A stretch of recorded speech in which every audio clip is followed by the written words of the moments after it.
They say music can heal the soul.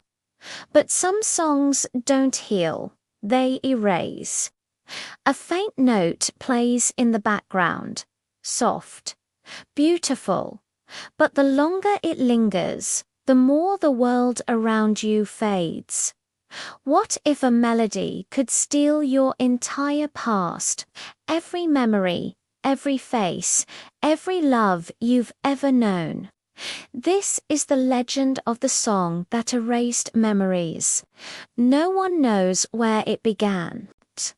Some say it was first played in a forgotten European village centuries ago.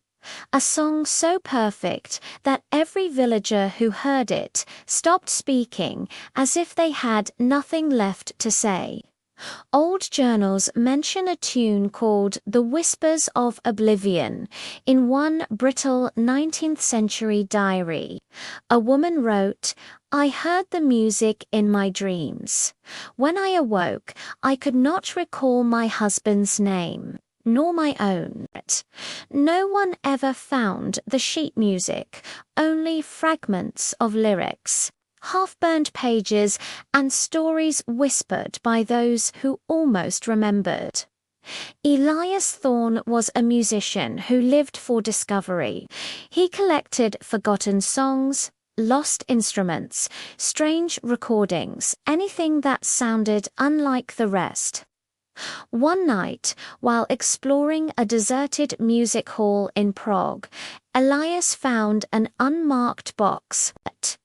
Inside a single sheet of paper, faded ink, handwritten notes. The title read only, "To be played once." He smiled. He thought he'd found a masterpiece. The first note was soft, haunting, beautiful, the kind of melody that wrapped around your mind like a warm whisper. But the more he played, the more the room dimmed.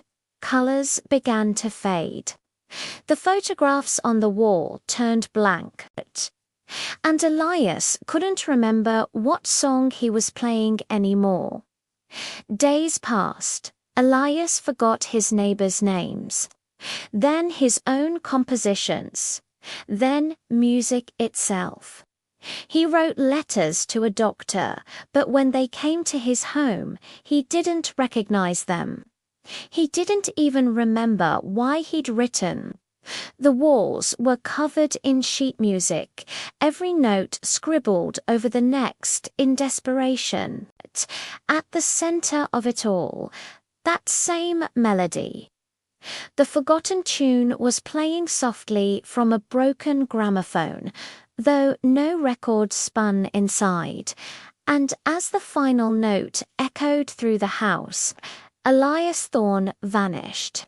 All that remained was a piano with one broken key, still humming faintly. Doctors called it progressive amnesia.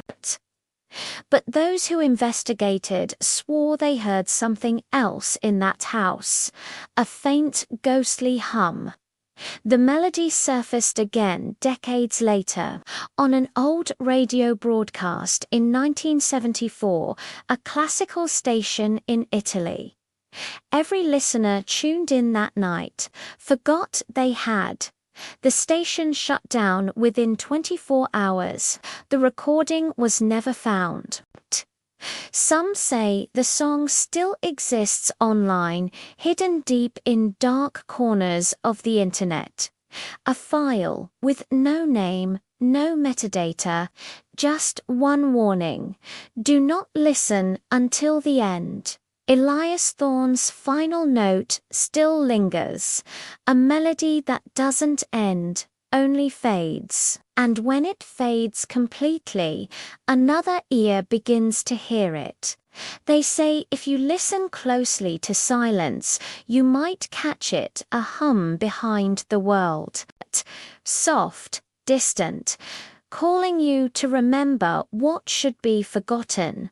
But be careful, because once you hear the song, it remembers you. Not every tune is meant to be heard. Some songs don't echo in your mind, they erase it.